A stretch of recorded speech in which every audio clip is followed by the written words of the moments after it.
أشد على أياديكم وأبوس الأرض تحت نعالكم وأقول أفديكم أناديكم. أشد على أياديكم وأبوس الأرض تحت نعالكم وأقول أفديكم. وأهديكم ضياع عيني ودفء القلب أعطيكم. وأهديكم ضياع عيني ودفء القلب أعطيكم. فمأساتي التي أحيا نصيبي من مآسيكم. وأهديكم ضياع عيني ودفء القلب أعطيكم. فمأساتي التي أحيا نصيبي من مآسيكم. أناديكم.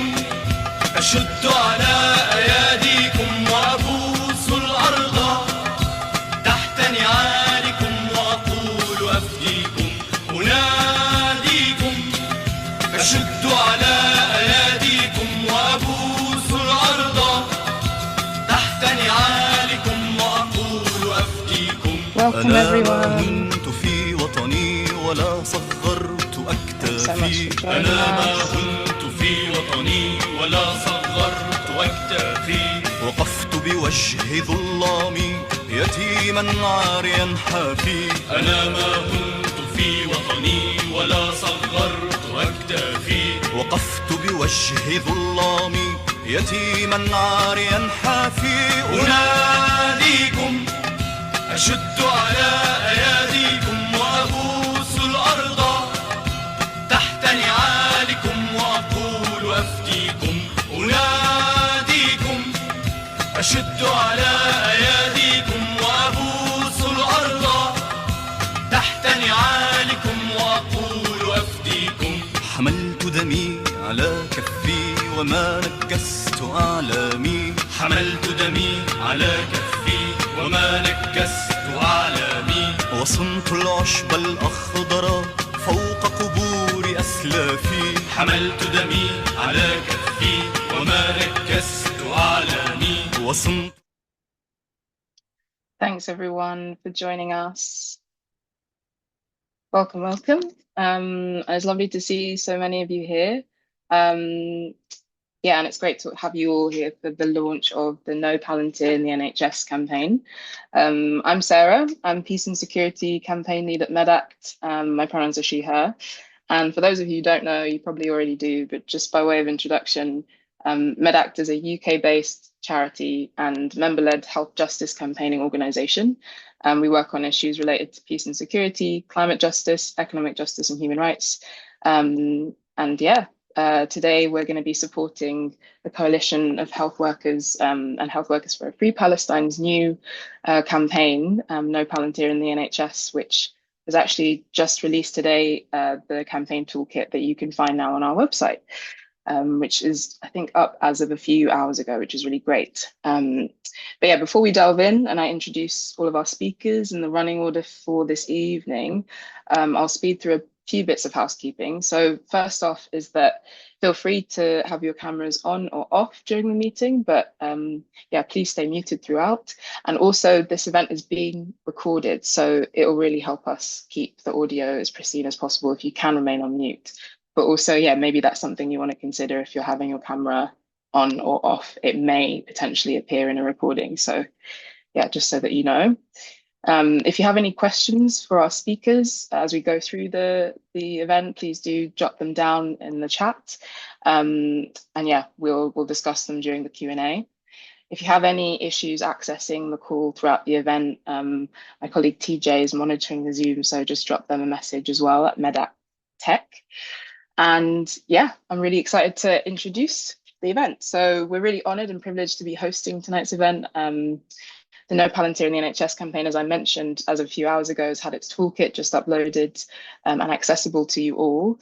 And this has been researched and developed by members of Health Workers for a Free Palestine, alongside many brilliant comrades as well, who many you might get to hear from this evening.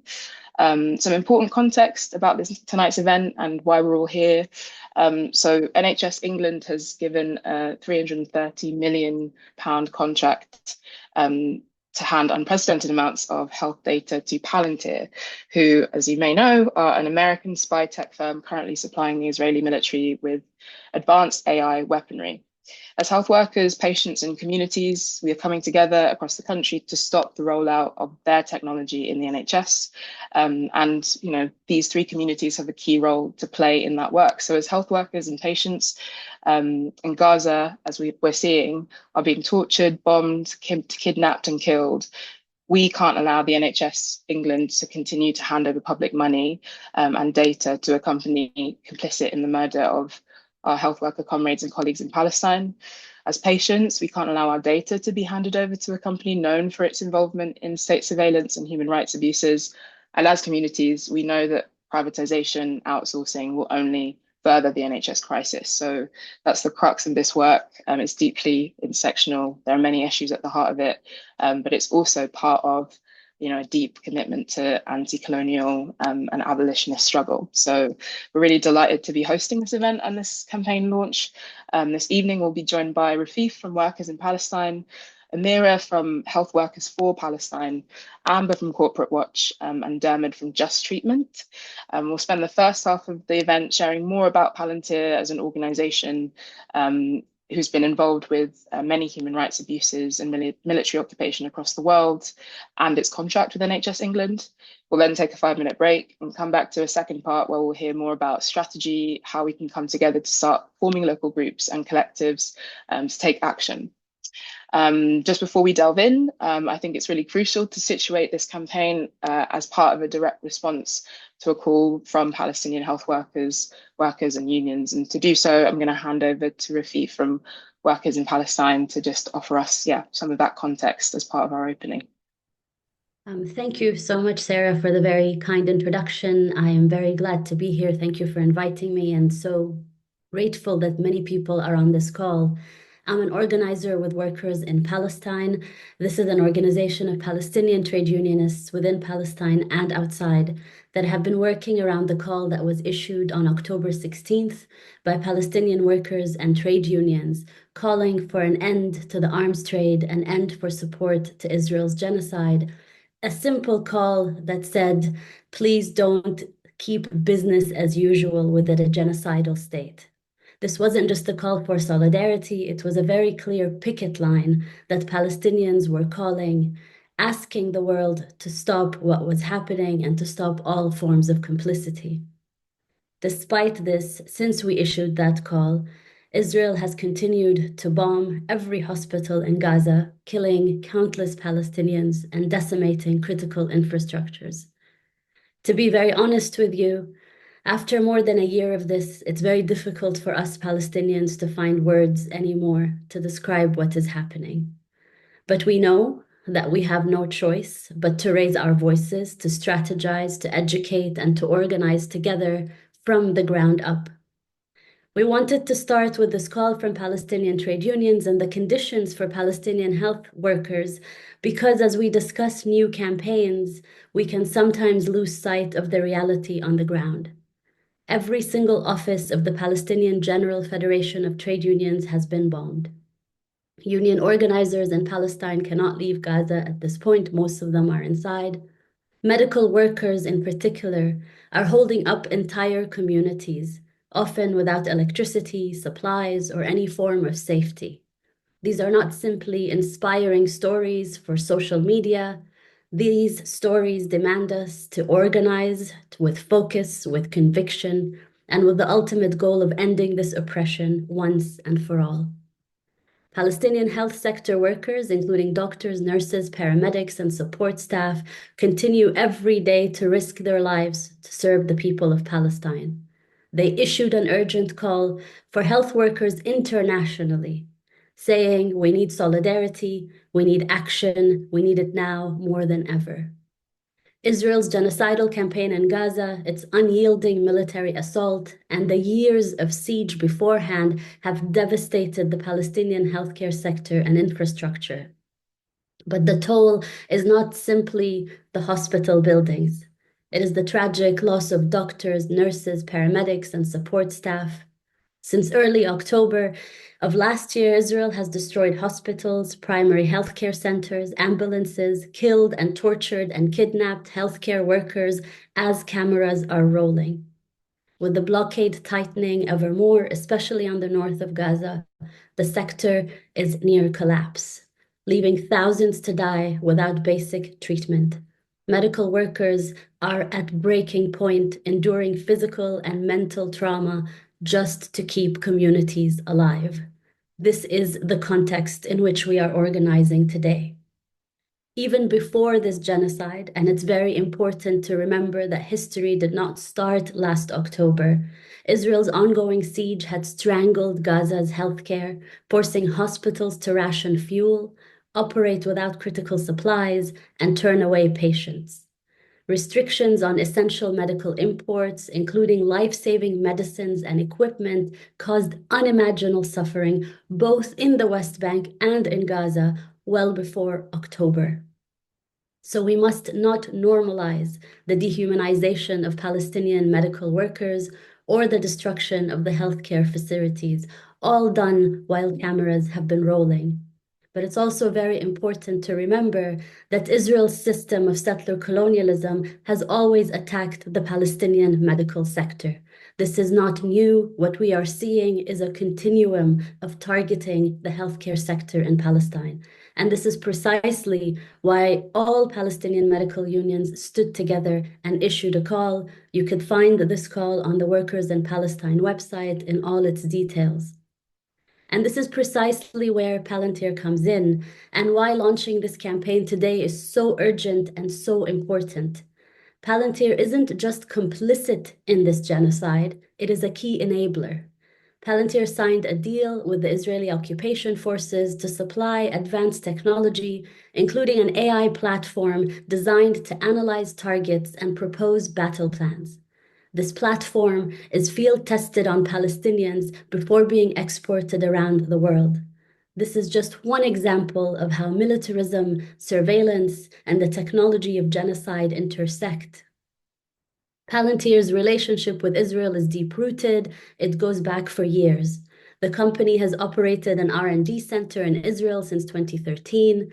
Their predictive policing technology used to monitor Palestinians is now deployed in the US police to target poor and Black communities.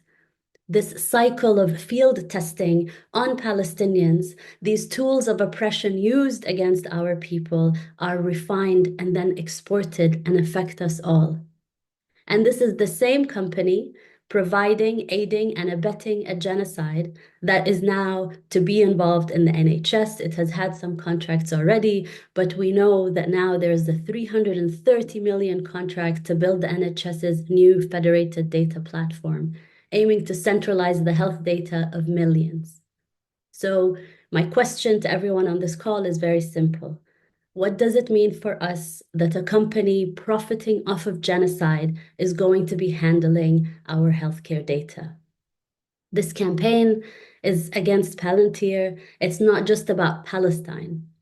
It is a stand against the global rise of surveillance and militarism creeping their way into healthcare systems, of privatization to such companies that profit off of genocide.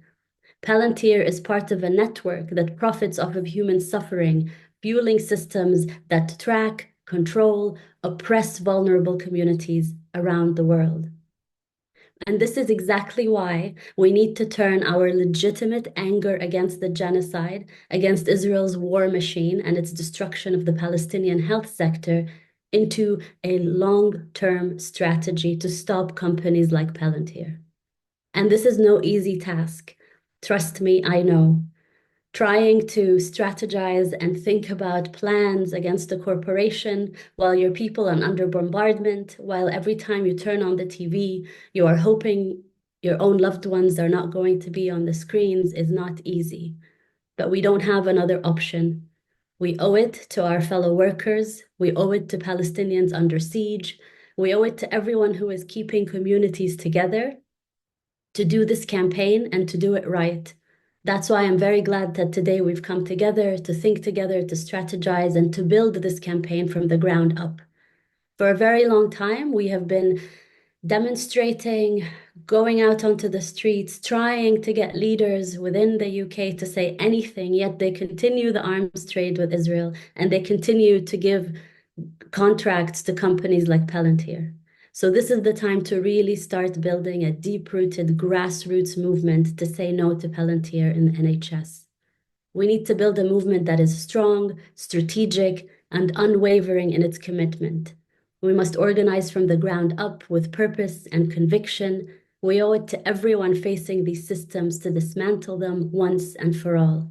So let's make our movement heard, let's make it felt, let's make it powerful. Let's actually take our strength from the Palestinian doctors sitting and remaining with their patients in hospitals, even under bombardment.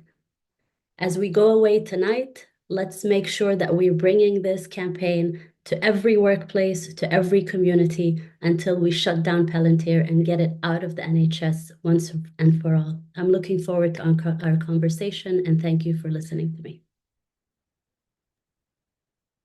Thank you so much, Rafif.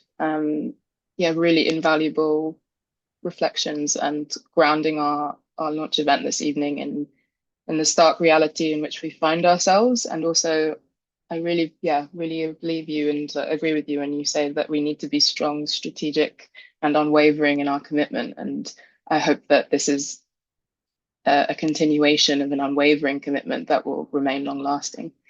We're going to kick off with the first half of this launch with a lot of information. So as part of the toolkit, we're going to walk through kind of key elements of information that we think are really invaluable to know. For the first kind of introduction to Palantir, I'm going to hand over to Amira from Health Workers for Palestine, and then I'm going to hand over to Amber from Corporate Watch to talk you through what the FDP is, the Federated Data Platform, and then finally hand over to Dermot from Just Treatment to talk to us a bit about how the FDP poses a threat to patient data privacy. So I'll hand over to the three of you in succession.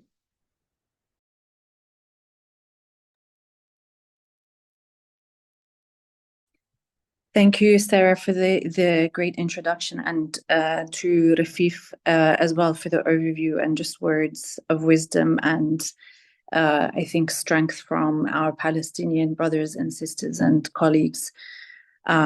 So to get started, just to quickly introduce myself, for those who don't know, my name is Amira Nimrawi. I am from Health Workers for Palestine, but I also work for the Palestinian Medical Relief Society as a social impact specialist. I'll be going through today what I think will be, for this first session, a high-level overview, because there's, I think, as Rafif touched on, a very nefarious and complicated web of connections to Palantir, and I'll be hoping to run through some of that information this evening. So as it was touched on previously, Palantir is a US tech company that was originally funded by the CIA, and it specializes in AI, military technology and surveillance technology, as well as data analytics. As you can see here on this slide, these are some of what they call their customers, which includes the US military, ICE, the UK Ministry of Defense, and the Israeli government. And as Rafif touched on, they have a long-standing history of human rights abuses and essentially being sort of powered by a notion of white supremacy, which I will sort of share some of the quotes from their co-founder in a little bit. But just to sort of touch on some of those human rights violations that I'm sure most of us are probably aware of, but maybe not necessarily aware of Palantir's implications and sort of driving force behind these crimes, which includes the operation of predictive policing services to US police forces, which has shown to disproportionately target Black communities, provision of services to the US military for wartime operations in Iraq and Afghanistan, support to the USA to develop artificial intelligence software for war drones, continuing with this, with the Pentagon's Project Maven, support to the US government to track and deport migrants at the Mexico border, including forcibly separating children from parents, support to the US spy agency, the NSA, and UK spy agency, GCHQ, in software for mass surveillance of populations, and links with Cambridge Analytica in its operations to collect data on Facebook users and to interfere with the Brexit referendum. So as I said, these are all issues that many of you have probably been following, but it's not necessarily been so obvious and apparent that Palantir has had a key hand, if not being the driving force behind a lot of these human rights abuses and crimes. I think it's really important to highlight that they're not shy about their work, and they're quite proud to be a part of this type of these types of abuses, and they're very explicit about their political beliefs. It positions itself as a supporter of the, and I quote, noble, endearing, and potentially durable project of the West. And in November 2023, Alex Karp, who is Palantir's chief executive officer, stated that there is no such thing anymore of being on all sides, that Palantir only supplies its products to Western allies, and we've never supplied our products to enemies. We proudly support the US government. So I think, again, it's just really important to highlight that they have never been shy about their position. I would like to just touch briefly, as Rafif mentioned, that with respect to their relationship to Israel and their implications within Palestine, they have a long-standing history, and I'll touch on that, but in specifically to do with the ongoing genocide in Gaza at the moment, they are currently openly supporting the Israeli military and government with the genocide. And they report to have been, again, quotes to say that they're proud to support Israel in every way, stating that they're working with Israel to keep them armed and ahead.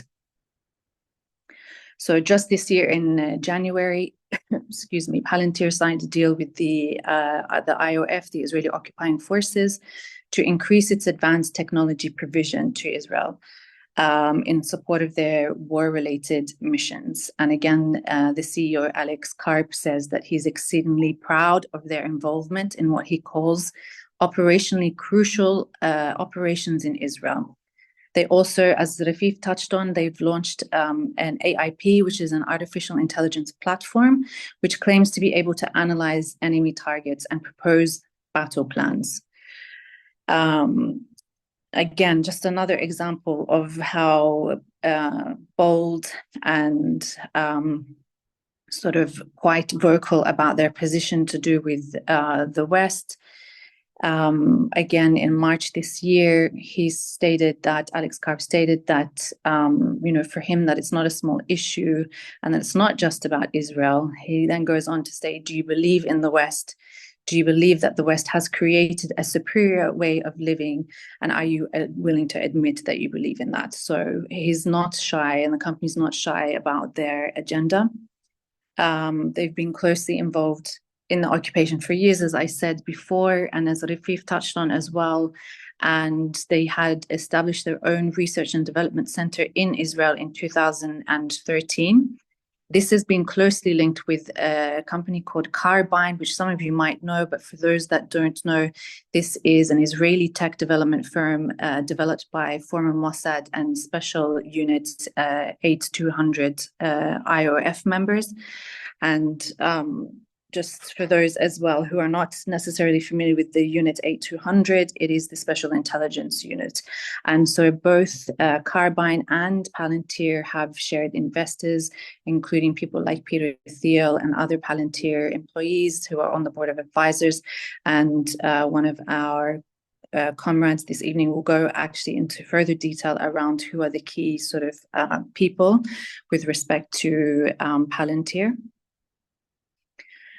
As noted before as well, essentially Palantir is providing predictive policing services to Israel and has been used to surveil the Palestinians. So in those instances, for example, where we know that Palestinians, even in the West Bank in particular, again, this was happening before October, as Rafif said, history did not start in October 2023, but we know that there's been a severe escalation, and where we're seeing that people have been raided and arrested or arbitrarily detained, even in the West Bank.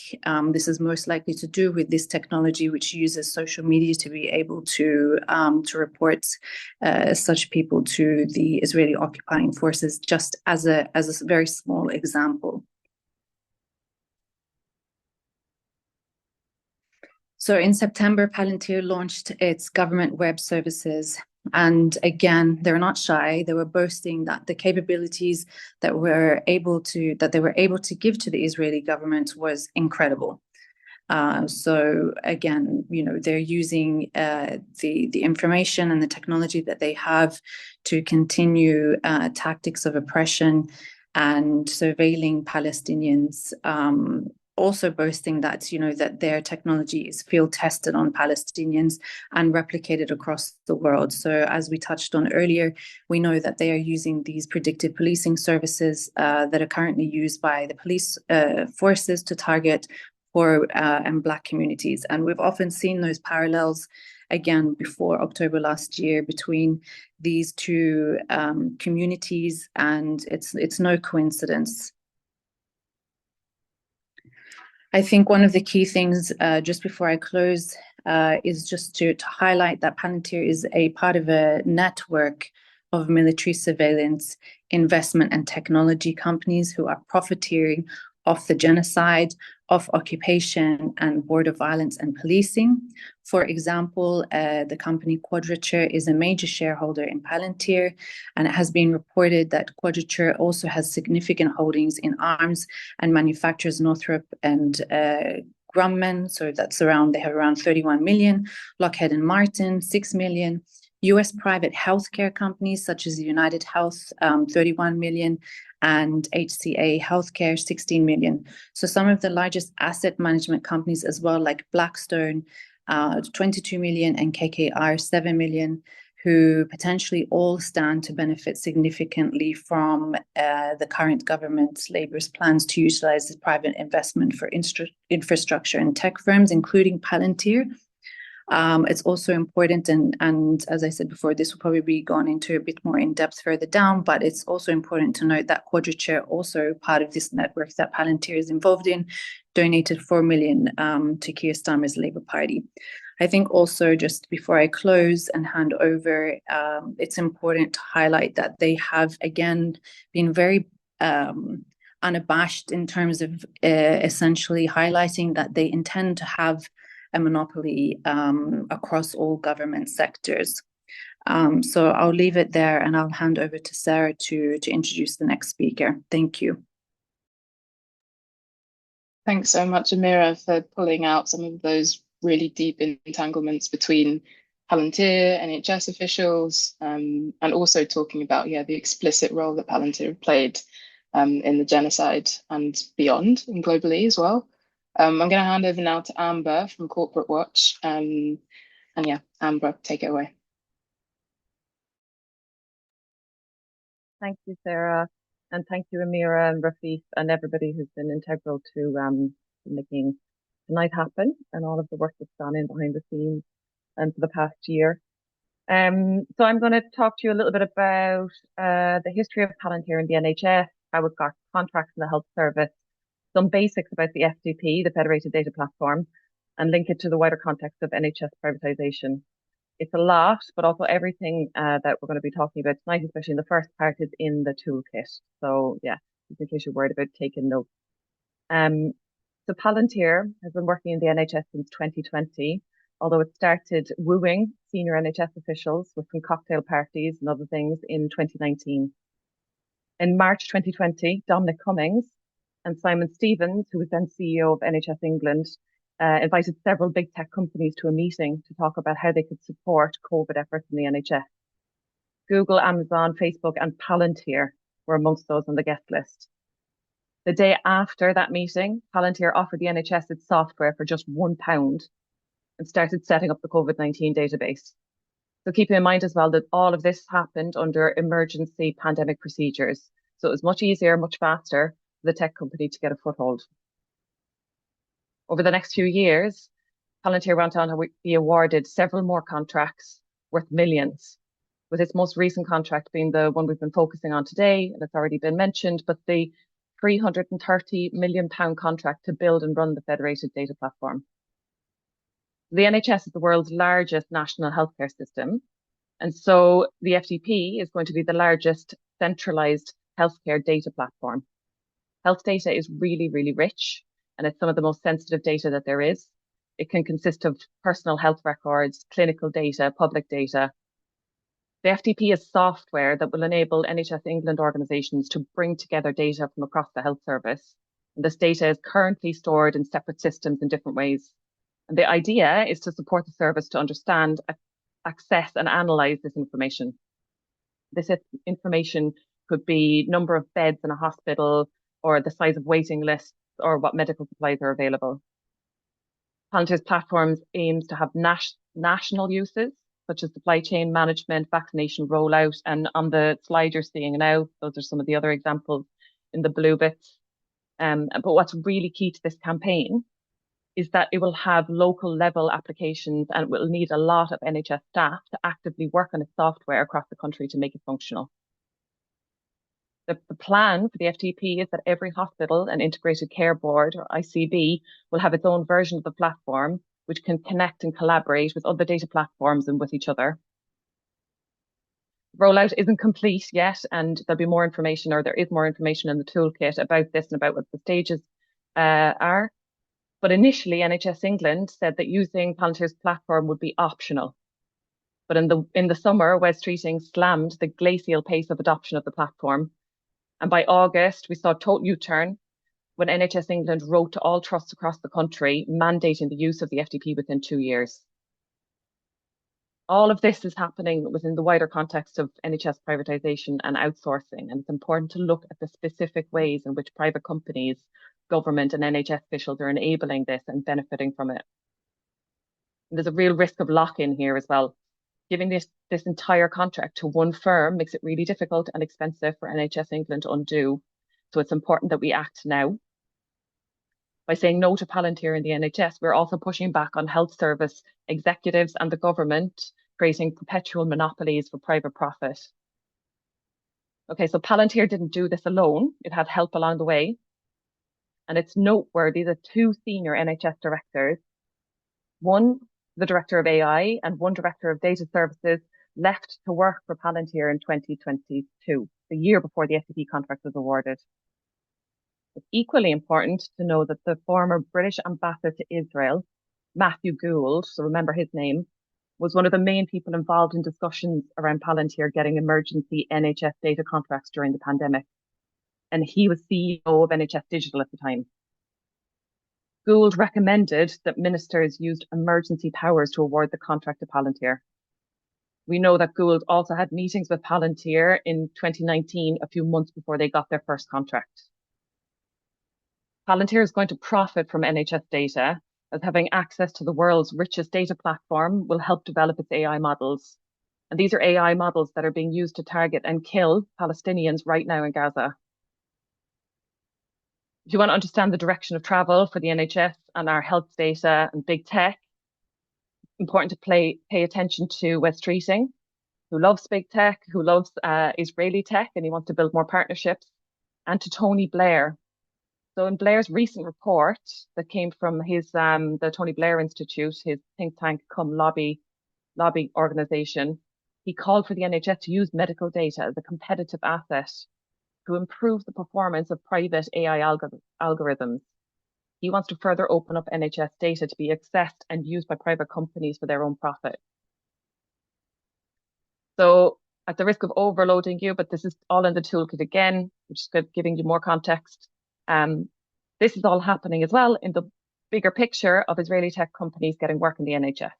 And it's important to understand how and by what mechanisms this is happening. Health tech is a key area of collaboration between the UK and Israel. And in Israel, a massive proportion of tech has links to Israeli military and intelligence. One example is the UK Israel Tech Hub, which was founded in 2011. It was set up by Matthew Gould, this guy again. with the aim of creating a unique pathway from within the British Embassy in Israel for UK firms and Israeli tech to work together. The tech hub has facilitated hundreds of collaborations and contracts for Israeli tech into the NHS. The chair of the hub is a guy called Haim Shani, who until recently was the director of Celebrate. And for those who don't know that company, this is a controversial Israeli intelligence company that's been involved in international hacking scandals. It feels really, really big sometimes. Doing our research and sharing this knowledge can really help. When we found out the trusts across England had been told that they had to implement Palantir's platform, we sent a Freedom of Information request to Leeds teaching hospitals asking for their response to the NHS England mandation. What we found out was very interesting. Leeds replied to NHS England, from the descriptions we have of these FDP products, we believe we would lose functionality rather than gain it by adopting them. So it's information like this that will help you build a picture in your local area. And it also makes you wonder why the government and the NHS is so keen on Palantir being the company for the job. Thank you. I'm going to hand back over to Sarah now.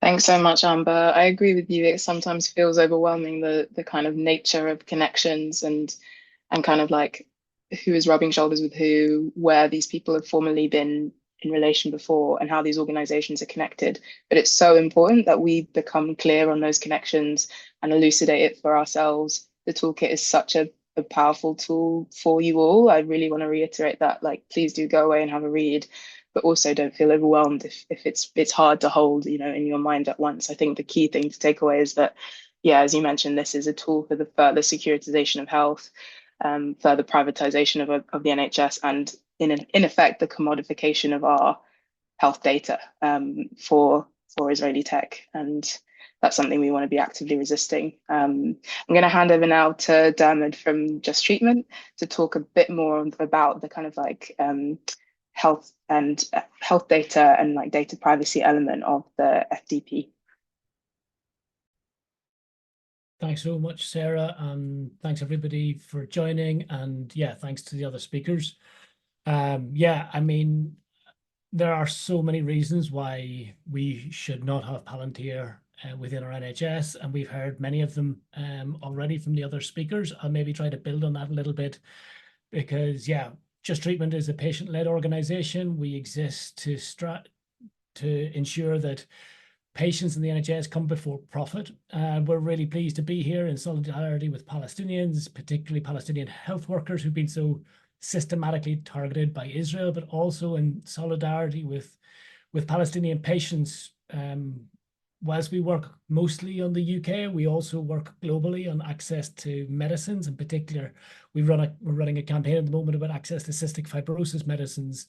And yeah, we've worked with partners in the Middle East who've been giving us updates about the appalling decline in health and deaths of children with cystic fibrosis in Palestine.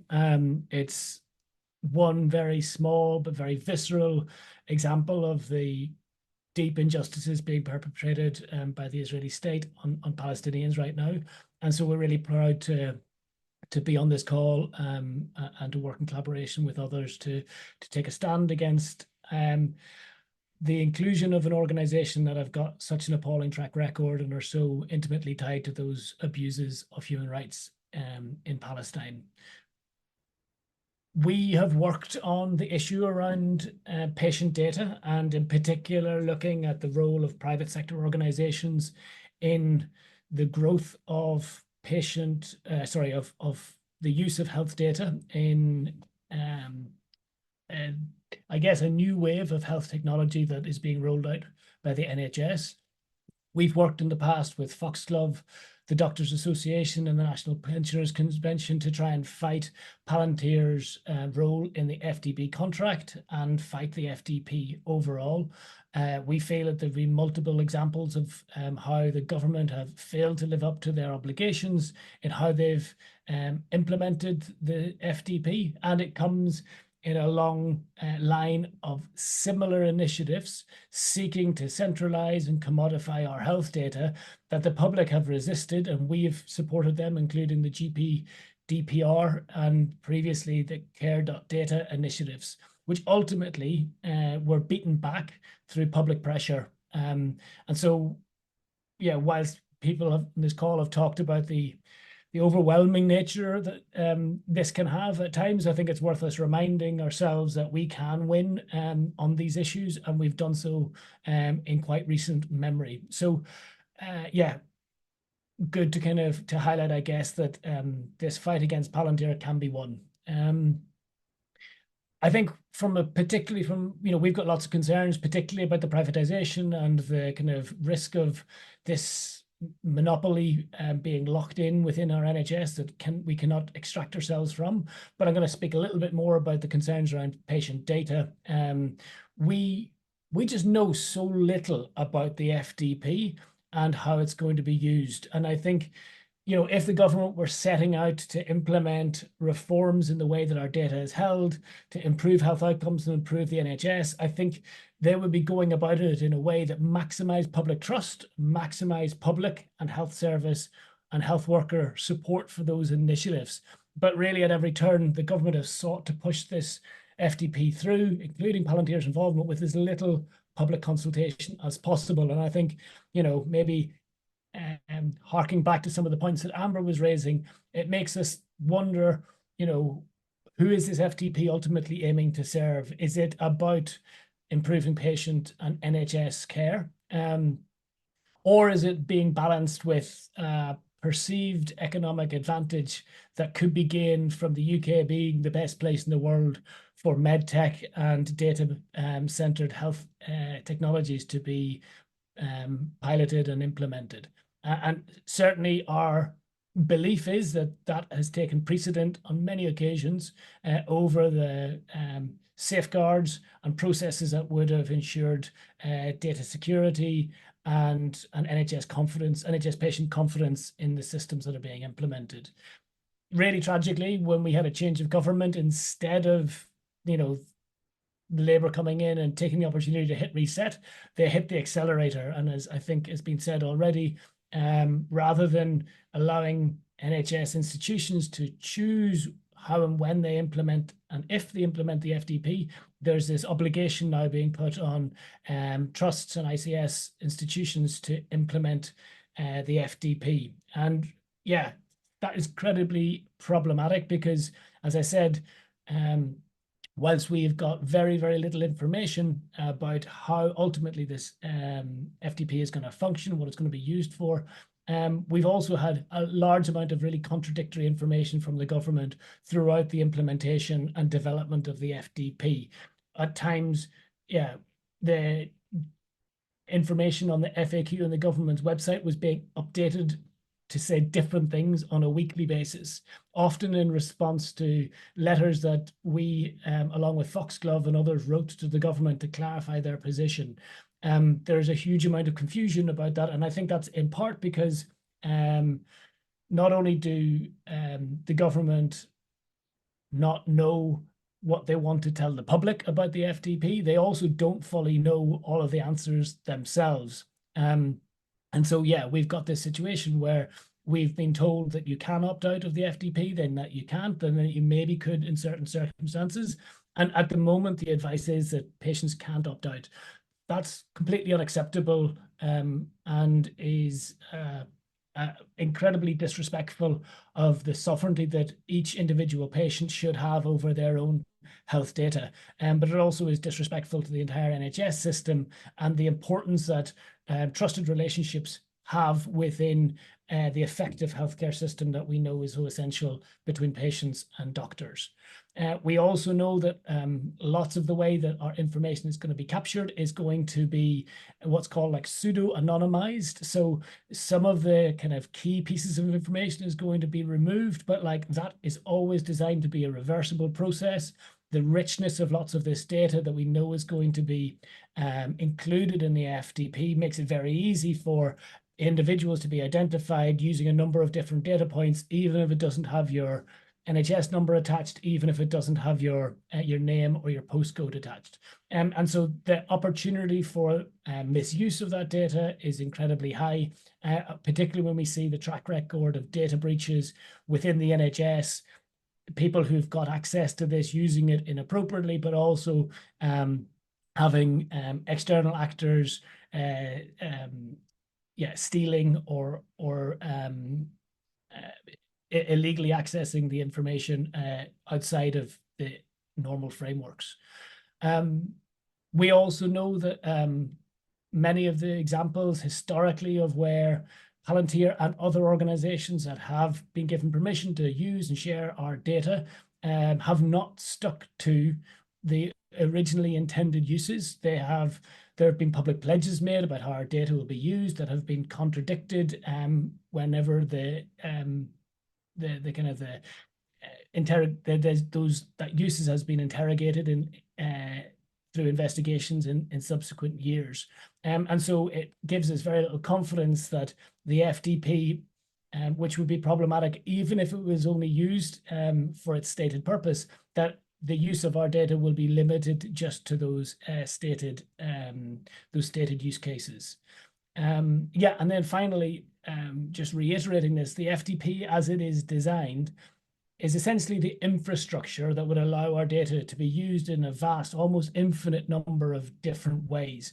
So us as patients, you as health workers, and the NHS itself have no real idea who will be able to access our information. And whenever there is such confusion about whether and how our data will be shared within the FDP and how those uses will change over time, we can have no real confidence that our information isn't going to be accessed and utilized by any number of actors that we would have gross objections to then using it. Palantir obviously is just the first of many corporations who I think people would have legitimate opposition to their data being used in these ways. So yeah, a large number of problems with this. And I think I'll maybe end by flagging how often the use of these new technologies, as is happening in Palestine right now, so often their use is trained on the most vulnerable. And so historically, we've seen the use of data centralization and individual and citizen data records and patient records being shared across government departments, particularly threatening the safety, livelihoods and health of migrants within the UK. But as we see the new government moving to look at how they can link weight loss drug use to employment benefits, I think we can see that there is a slippery slope here that first of all, the most vulnerable within our society have these technologies weaponized against them, but ultimately they'll be used to undermine the right to health and the human rights of people right the way across society. So along with the long list of reasons that Amber and other speakers have given, I think there's a lot of concern that we can legitimately have just about the nature of the FDP itself and Palantir's role in undermining the health data rights that we all have as citizens. Thanks so much, Dermot. Yeah, that was a fantastic summary, and I don't have anything additional to add. I'm just going to welcome everyone to kind of process all of the information that that's been shared with you thus far. We're going to go into a 5-minute break now and come back at 5 minutes to 8. And then we're going to talk a bit more about strategy and hear more from our speakers about how we can take the toolkit forward in our local areas as part of a broad community to resist the rollout. So yeah, take 5, and I'll see you all back here at 5 to 8.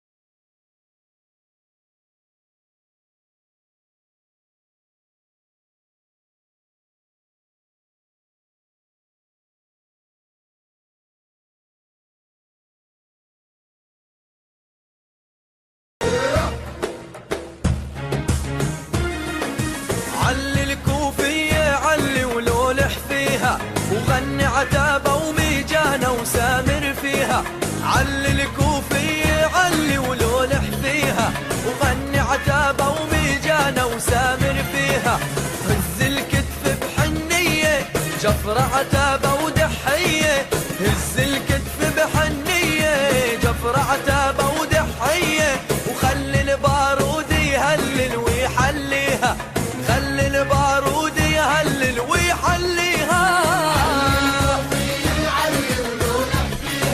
وغني عتابة وميجانة وسامر فيها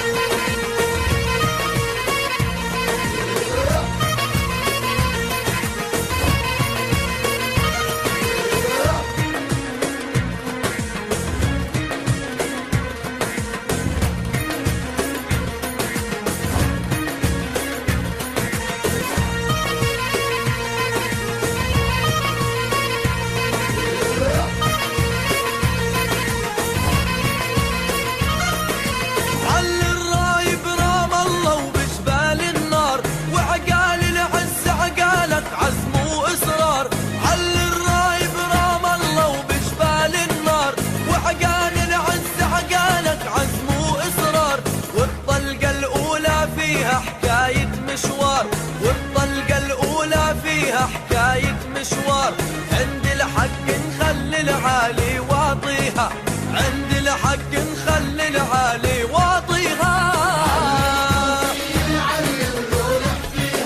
وغني عتابة وميجانة وسامر فيها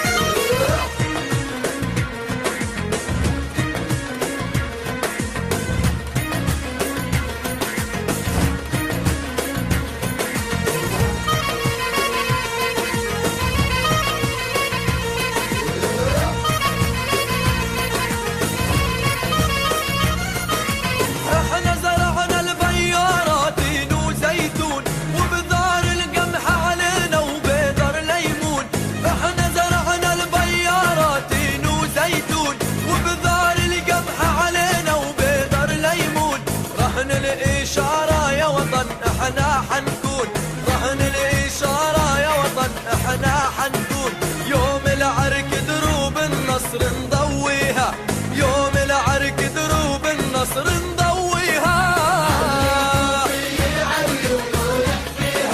وغني عتابة وميجانة وسامر فيها علي الكوفية علي ولولح فيها وغني عتابة وميجانة وسامر فيها هز الكتف بحنية جفر عتابة ودحية هز الكتف بحنية جفر عتابة ودحية خلي البارود يهلل ويحليها خلي البارود يهلل ويحليها علي الكوفية علي ولولح فيها وغني عتابة وميجانة وسامر فيها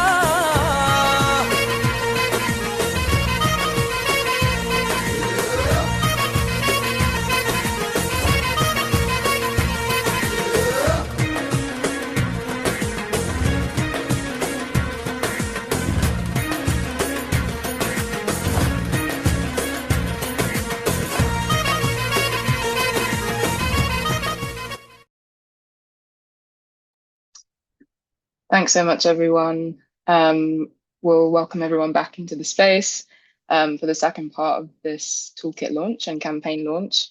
Thanks as well for everyone who's been engaging really meaningfully in the chat. Just as a reminder, if you have any questions about what's been raised so far by our speakers, or as we talk about strategy now, any questions that come up, please do just pop them in the chat, and we'll try and get to some answers for them in the Q&A at the end of the session. We should end around 8:30. So we've got half an hour now to kind of focus on strategy. I'm going to begin by handing back over to Amber to kind of talk us through Palantir as a strategic target and the kind of strategic approach the campaign has decided to take. Amber, go for it. Thank you. Okay, so a bit about the Palantir strategy. We're focusing on Palantir specific target, but one which creates a broad intersectional campaign with the potential to link lots of different issues. We know this is bigger than just one company, even though what we've heard tonight and what we know is already horrific enough to just focus on Palantir. But it's just one company. In the broader scheme of things, this is about BDS and the NHS, amongst other things. We want to bring people together to fight a truly anti-colonial, anti-racist health service campaign against surveillance and borders in healthcare, the increase in militarization of weapons tech, privatisation, outsourcing, the whole shebang. We have a vision of a workforce and a community which can work together to fight for health justice in our hospitals and beyond. States and corporations are working together, so we have to too. I'm going to tell you about the 3 key messages for the Palantir campaign. 1, Palantir are an unacceptable partner. The NHS cannot partner with a company complicit in genocide. Palantir's AI will benefit significantly from this contract, which could potentially lead to NHS health data being used to improve and strengthen technology that is being used for human rights abuses and war crimes. 2, the FDP, especially with Palantir leading it, will damage patient trust in health data and furthers capacity for state surveillance. The FDP usually expands capacity for state surveillance and corporate surveillance of health data. And there is no patient opt-out, as Dermot's told us. This will lead to a lack of patient trust in the FDP and our health data systems, which has no negative impact on care. Number 3, the contract with Palantir furthers the outsourcing, privatisation and asset stripping that's already going on in the NHS. This contract enables a private corporation to become embedded and essential to the functioning of health data systems. The money spent on this contract could be better spent developing trusted and effective internal publicly run data systems. So our key demands: 1, cancel the contract with Palantir. 2, end the outsourcing, privatisation and asset stripping of the NHS. And 3, end all contracts with companies complicit in the Israeli occupation. And you'll find in the toolkit there's additional demands for your local trusts and hospitals. So yeah, have a look at this later on. This campaign is definitely not alone in the pushback against Palantir, the FDP or NHS privatisation. And it's been touched on already a little bit, but I want to give you a quick overview of what other kinds of actions and campaigning have been going on. And I hope it helps to situate this specific campaign in a wider ecosystem of organising where we're all playing to our strengths, covering as many angles as we can, building alliances with each other, becoming stronger and then more strategic overall. I don't have time to cover everything, but some examples of what's been done already or things that are ongoing. There's been several legal cases that have been taken against the government and NHS England, including a successful case by the Good Law Project this year around how heavily redacted or blanked out the FDP contract was. There's been coalitions, which have been mentioned already, including Foxglove and Just Treatment, coming together to look at ways of challenging and opposing the FDP, ongoing work. People have written to MPs, and those MPs have tabled questions in the House of Commons on FDP and Palantir. Med Confidential and others have been invited to attend public consultation events to represent civil society or for expert opinions. NHS staff have set up open letters and petitions to their trusts, as have alliances of grassroots organisations. There's the Union Front too. The BMA wrote to the government about their concerns over patients not being consulted on the FDP, and they've been vocal about their support for Palestine. The BMA's GP committee has also been public about their concerns. We've got Doctors in Unite and Socialist Health Association having passed Palantir-specific motions. Rank and file health union members have been pushing their representatives to take an official stance on Palantir and Palestine. And in the toolkit, Just Treatment has added a potential motion for you all to use. Some other actions that have happened, maybe some inspiration for people going forward from tonight. Some beautiful people have blockaded NHS England's head office in London and made themselves known outside Palantir's UK headquarters in London too. Some other legends up north have disrupted an NHS Confederation event, which was sponsored by Palantir. The tech company was on stage spouting lies about their ethics. And those NHS workers said, "Not in my name," and made sure no one could forget our comrades in the health system in Gaza. Health workers and BDS activists in Manchester are coming together soon to look at what tangible actions they can take as part of the No Palantir in the NHS campaign. And so this brings us to our current strategy and what we think should happen now. The rollout relies on local adoption of the app and plans to disrupt locally through worker and community organising, with some national pressure, figuring out what works best from place to place and from group to group is where we're strongest. We have the power together as a network and in our workplaces and communities. And we really believe that. You can find out more about where your trust is at, and if it's already rolling out the platform with the toolkit. And we can come together locally and sabotage the rollout at the trust and ICB level. The campaign doesn't belong to us in this coalition tonight, so please take the toolkit forward to whatever spaces you're in. Some local PSC groups are taking it on. BDS campaigners are demanding divestment from Palantir from their pensions. Just be creative. That's it for my part of the strategy. I'm going to hand it back to you. Thanks so much, Amber. Yeah, super clear, super concise. The demands are really crystal. And yeah, the kind of localized action is a really important takeaway, I guess, from that. We want people to feel able to take the toolkit and go into the organizing spaces you're already in or in your own communities and take action with it. I'm going to hand over now to Dermot to speak a little bit more about building patient and community resistance as we're beginning to do this work. Thanks, Sarah. Yeah, I won't speak for long, but I think it's just worth remembering that there is a huge amount of opposition amongst NHS patients for their data being used without their permission or in ways that they do not morally agree with.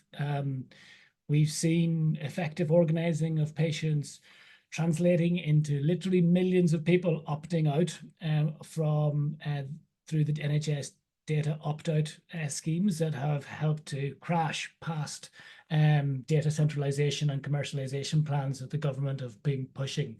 And I think it's also worth flagging that nearly half of the population said that if the FDP in polling, if the FDP was awarded to a private company, that would increase, like Palantir, that would increase the likelihood that they would seek to remove their data from those NHS data sharing systems. So there is a lot of support out there, and there is a really strong track record of that. I guess patient and health worker collaborative organizing translating into victories that have stemmed the kind of tide of centralization and commercialization of our data. And I think it's really, really important that that kind of collective effort amongst patients and health workers holds our health institutions to account. And you know, I think through that path, we've got a way to push back on Palantir's involvement and a clear path to victory along using some of the tactics and strategies that Amber's already laid out. We have, as we flagged already, got an online tool already, and you know, I think people in the comments, some people questioning about, like, you know, how comfortable they feel taking action as a non-permanent NHS staff member, but there are things that you can do as an NHS user or as simply a public citizen. Our action is one of them, so please do use that. I would flag the tech is a teensy bit glitchy, so if it spits out weird, like basically what it does is it allows you to contact your nearest NHS trusts or ICBs. If it spits out some kind of funky looking suggestions whenever you do it, drop us an email. We've been kind of working to make sure it works as effectively as possible, but it certainly is a tool that we've had hundreds and hundreds of people already use to contact their local NHS authorities, raising their concerns and asking a number of demands of them. Because I think one of the things that we have seen and we do know is that, like, as you are all like evidence of, the NHS is not a monolith. Like, there are lots of different opinions within different sections of the NHS, within different points of leadership within the NHS. And I think that's part of the strategy right now, is to try and exploit that. NHS England are trying to foist something on the rest of the health service. You know, Wes Treating is trying to foist something on the rest of the health service. But actually, there are lots of points of division, and opportunities for resistance within the healthcare system. And if we can unite patients and healthcare workers to do that in smart ways, we've got the chance of pushing back and winning really important resistance to these plans. And like, yeah, the chance to have an NHS trust or an NHS body stand up and publicly reject the use of the FDP, I think could be incredibly powerful and would give strength to this. Because yeah, this is something that we've seen in the past, where consistently the way that the government is going about rolling out these kinds of technologies within the NHS has generated significant resistance from health workers and from patients, and we've won in the past. And I think with the added aberration that is Palantir's role in the genocide in Palestine, I think there's even more evidence to suggest that we can build a really powerful movement together to stop it. So please do take the action. The links in the chat, and it's in the toolkit. And if you've got any questions, please do contact us directly, and we can try to help. Thanks so much. Thanks so much, Dermot. Yeah, so crucial to remember the power that patients and the community have in doing this work and being part of this resistance. I think that, so I'm going to spend the next 5 minutes now just speaking a little bit about the kind of health worker power building strategy that Medact have taken in some of the campaigns that we support and members of our movement primarily lead on. It was really lovely just seeing Ethan from Migrants Organised pop up in the chat just now to speak a little bit about the campaign I'm going to reference right now, which is Patients Not Passports, which is a fantastic campaign born out of a brilliant collective called Docs Not Cops, and is now essentially like a decentralized national campaign of people taking action to around a core demand of ending migrant charging and data sharing within the NHS, to remove racist border controls from healthcare and to institute a truly universal NHS service. So just taking a bit of inspiration from the work of Patients Not Passports, my colleague James at Medact kind of supports the campaign's work alongside Ethan as well. But the approach that we take as an organisation is one that I think is really powerful for and referencing, I guess, when we're thinking about this particular campaign of being really localized and trust-based and community involved.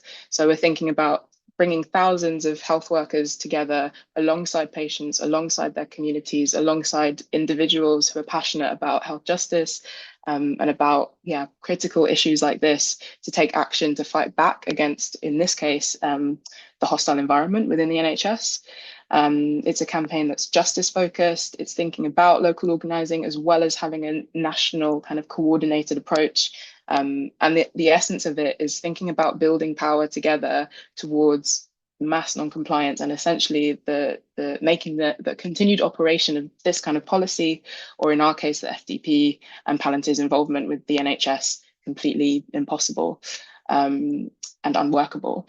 So I think, it's really important to think about organising as a core part of our campaigning work. It might be something that many of you are familiar with doing before, either within your kind of like workplaces, whether that's the NHS itself or in various other spaces, or it's something that you're completely new to.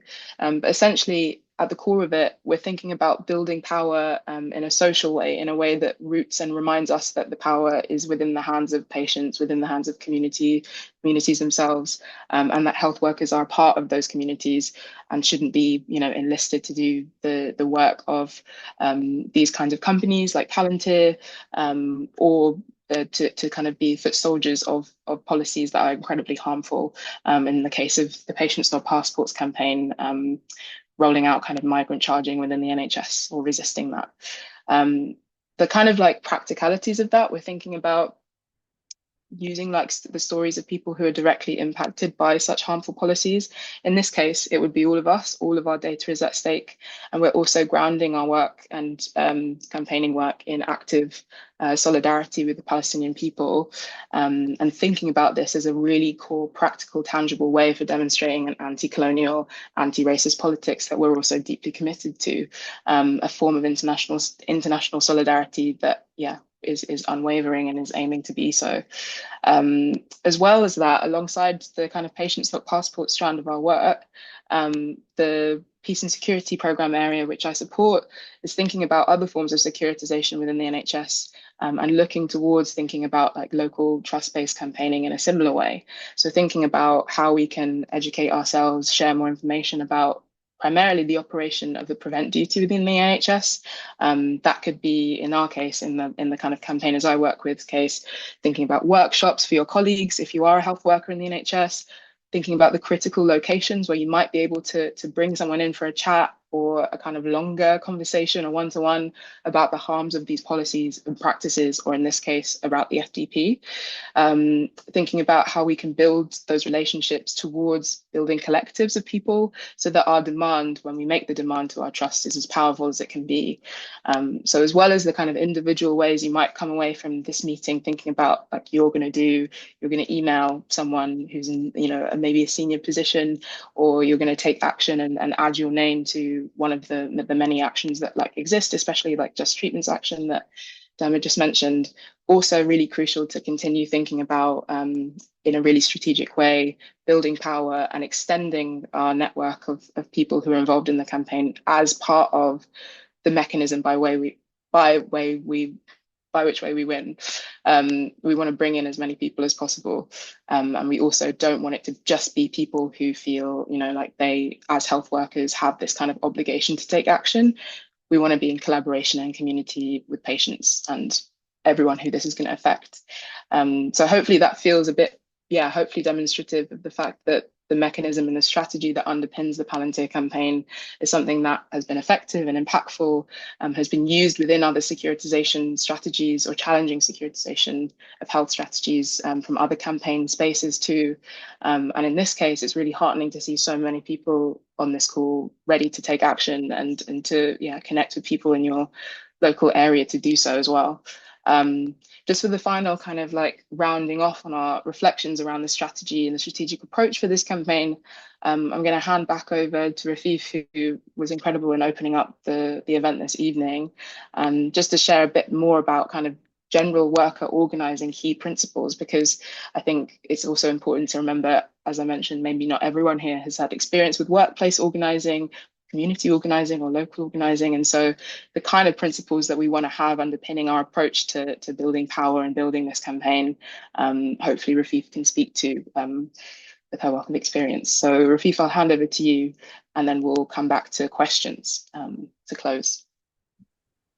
Thanks again for the opportunity to do this and to speak with all of you about this. I've been watching the comments in the chat, and some people are saying we can never win. It's so overwhelming.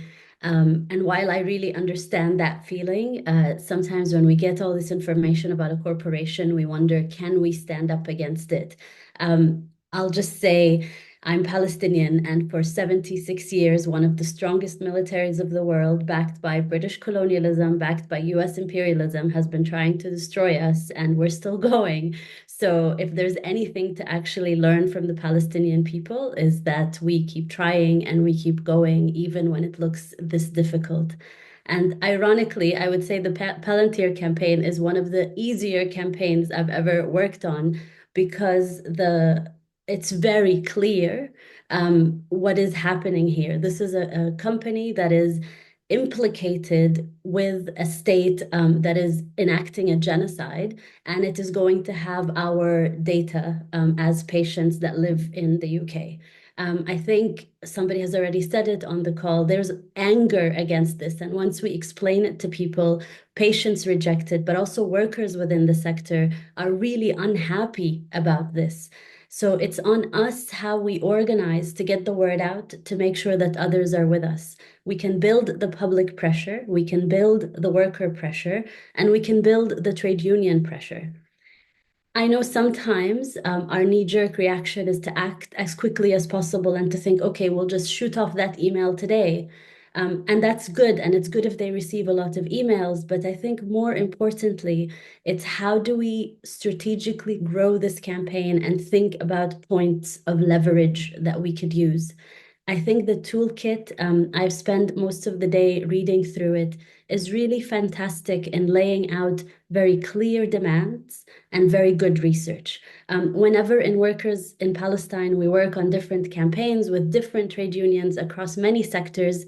And by the way, if you think this is a difficult sector to organize within, try the arms sector. Like, it's people who are actually building the arms, and we're trying to organize them not to do it. So there's actually a lot of potential here. One of the first things we tell people is make sure you have the research accurately done, and make sure that your demands are clear and simple. And this campaign already has that. The toolkit lays out all the information that you need. It lays out the demands that are necessary, that are simple to articulate. And it also lays out the strategy around the trusts and working on the trusts at the very local level. We need to build that pressure from below and increase the number of people who will do it. Now, that will take actually speaking to coworkers and doing education. And one thing, again, we repeatedly say in Workers for Palestine is organizing is not just about the actions, the pickets or the lobbying or the legal action. Those are all parts of the strategy. But the real work, the nitty-gritty of the work, is getting more and more people involved. It's not just how many times we speak, but the quality of the conversations we have.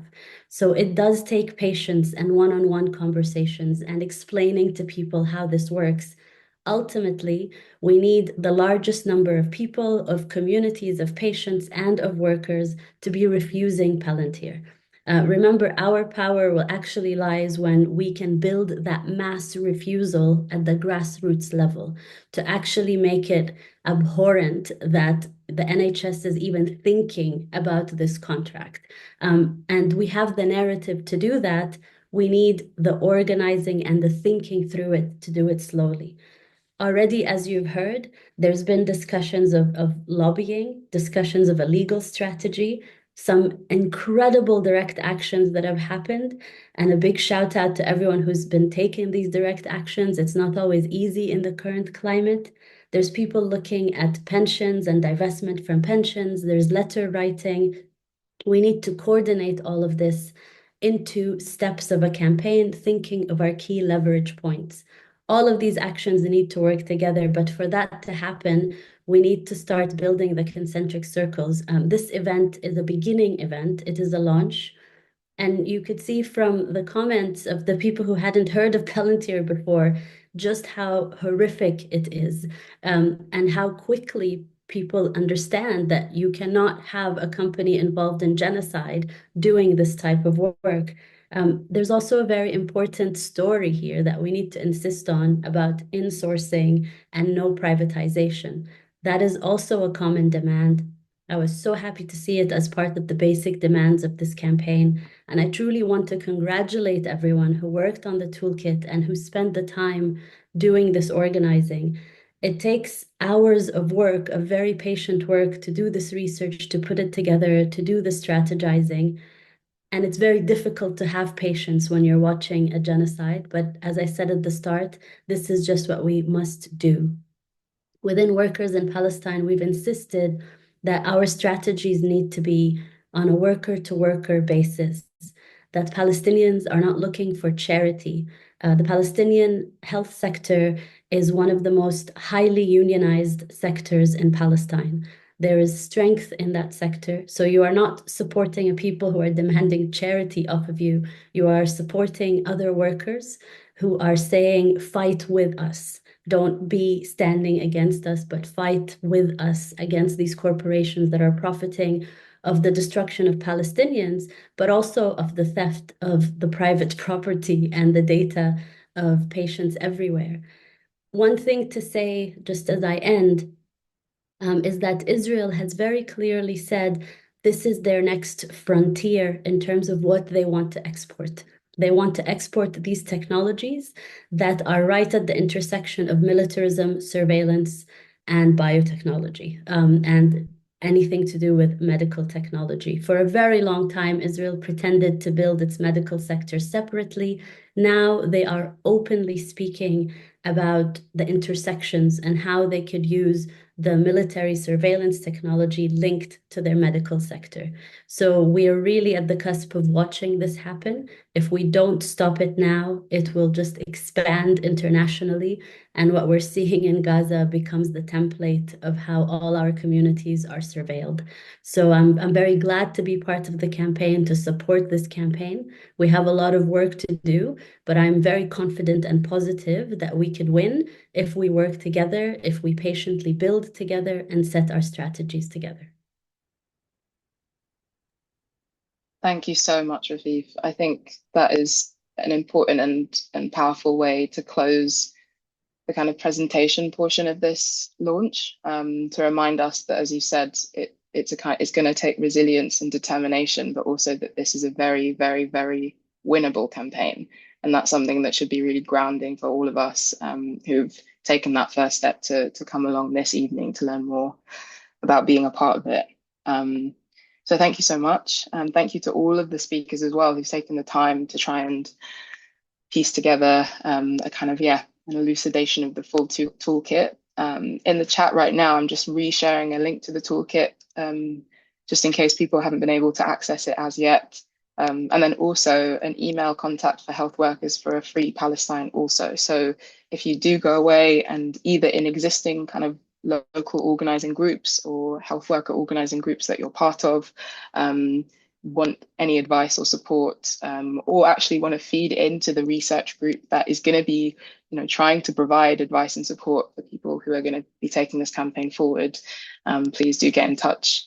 I'm just going to see if there have been any questions that have been shared and collated that I can pose to some of the speakers before we close the session. The first one that I have down is actually just quite broad and maybe can be answered by a few people, but it's how can we support people in the face of suppression and insecurity? So I'm reading that within the NHS context and also maybe the UK political landscape as well. But there is a real context of suppression and repression and also insecurity that people feel in taking action. Maybe that speaks to some of what you were mentioning, Rafif, around like workplace organizing and risk. But also if anyone has reflections on that, advice, or I guess words of solidarity for people who are going to be taking this on, that would be a really good place to go.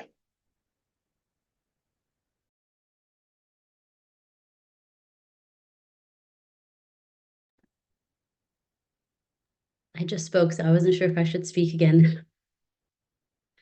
I think one of the best ways we can protect ourselves in our workplaces is to make the conversation more normalized and to ensure that we're not the only one within our workplace who's speaking up. Sometimes it doesn't have to be the loudest person, but organizing, having the quieter chats, making sure you build the support is very, very, very important. This is the thing about building pressure from below, is ensuring that we're supporting each other. It also means that each of us needs to think about their own position, whether they're on a permanent contract or not, whether they're supporting colleagues who are not on permanent contracts, for example. That kind of mapping is essential. We are movements that want to also care for each other and protect each other. So the initial mapping of who are your supporters, who can you speak to, who in your colleagues has shown support at all. One of the things we do is basic trainings on how do you have a conversation about Palestine in your workplace, because many people are very scared. We had a large trade union organizing meeting, and we asked people, well, do you ever talk about Palestine in your workplace? And not a single person, including trade union reps, felt confident in speaking about Palestine in their workplace. There is that fear, but we have to break it. And one of the ways of breaking it is to accept that it exists, confront it, but also do trainings around it. And sometimes we feel a bit silly doing role play and thinking, good morning, have you ever heard of this? But we need to do that kind of very basic work if we want this to advance. Sometimes we get a little too comfortable with speaking to people who agree with us 100% and going to a picket line with 20 people who agree with us 100%. But what we actually need to make this work is to be in our hundreds and thousands for the pickets to function. So we shouldn't think of that as non-work. It's actually what the work of organizing is all about. It's all those one-on-one conversations with people who may disagree with us, bringing them along slowly. That is the essential work of organizing. Thanks so much, Rafif. I wonder, Amber or Dermot, if you have any reflections as well.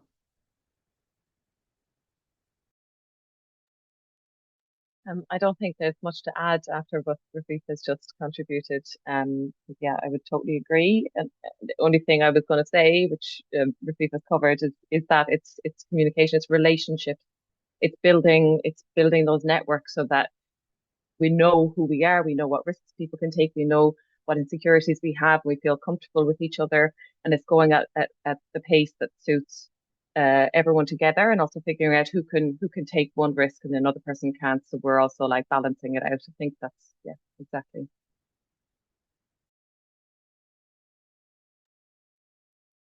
Thanks so much, Amber.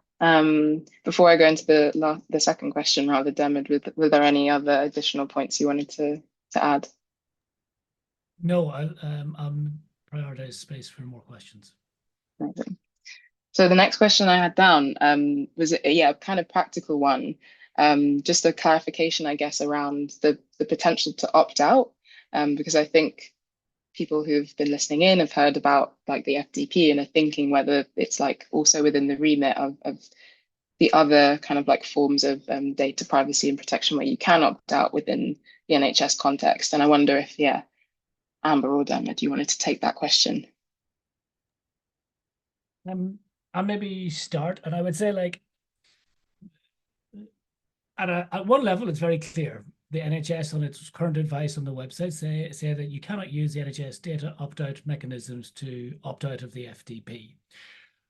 However, the ways that our data will be used within the FDP are myriad, and it is very, very unlikely that all of those ways that will be used in the future will fall outside the bounds of what is a legitimate topic for you to opt out, or a legitimate use for you to opt out from. And we would also argue that actually, looking at how NHS England have communicated about this, their advice has changed over time. So there have obviously been internal debates within NHS England about whether or not it can apply and under which circumstances. And one of the questions we are asking, if you take the action on our website, we're asking trusts to clarify to individual patients, do I have the right to opt out, and how do I go about it? Because we feel, and we've spoken to other experts, including Med Confidential, who do a lot of amazing work in this space as well, feel that actually NHS trusts will not, or ICBs will not have a clear answer to that question. They'll need to go to NHS England, and that is an opportunity for pressure to be raised up internally within the system as well, because it feels to us and to Med Confidential, who understand these issues in more detail than us, more sophisticated than I have an understanding, is that like that's fairly untenable, the current position. So yeah, on one level, it's very clear, and NHS England are saying there's no opt-out, but actually when you dig into this is where there's maybe kind of potential for us to raise pressure, to highlight inconsistencies and to like create division between different layers of the NHS. That helps. Thanks so much, Dermot. I'm conscious of time, and I know that we are bang on 8:30, so I might close the kind of question portion as just for time, but to say thank you so much to Rafif, Amber, Dermot for your time, and also to say thank you to all of the people who've contributed to the development of the toolkit itself, and the continuation of the campaign. I think it's important to say also off the back of the question around risk and suppression and insecurity, that there are people who are, not on this call who have contributed massively to the work thus far, particularly because of, the very real risks that exist. But we are more powerful together. I think that's a really important thing to take away, that the reason the strategy is so based on building power is also for protection. So really encourage everyone to kind of maybe have a think about the existing organising spaces or potential organising spaces you're part of, what networks you're in, if there are already local activist groups that are doing work that is politically aligned with this that you could go to. And, you know, it doesn't necessarily take starting up your own group. But yeah, in any case, have a deep think about building coalitions and staying connected with people, health workers, patients, the community in this work, and huge solidarity to you all, and thanks for doing so. My final kind of closing words, I guess, are just to say, in terms of staying in touch, we've shared as well an email in the chat, which I'll share just as we close, as a contact for health workers for a free Palestine. The toolkit is available on the Medact website. If you have any questions, please do drop us a line, but also hopefully feel empowered to just take on the work and build your own kind of like campaign from it. This is aimed to be decentralized. It's aimed to be, you know, in your own hands. And crucially, we want it to feel entirely owned, I guess, by the community who are going to be using it to win collectively. So yeah, thanks so much for taking the time to join us. And if there are any questions, feel free to follow up via the email. But take care, and hopefully see you in struggle at the trusts, on the picket lines, in the streets, and we'll see an end to Palantir's operations in the NHS soon. Thanks so much for joining.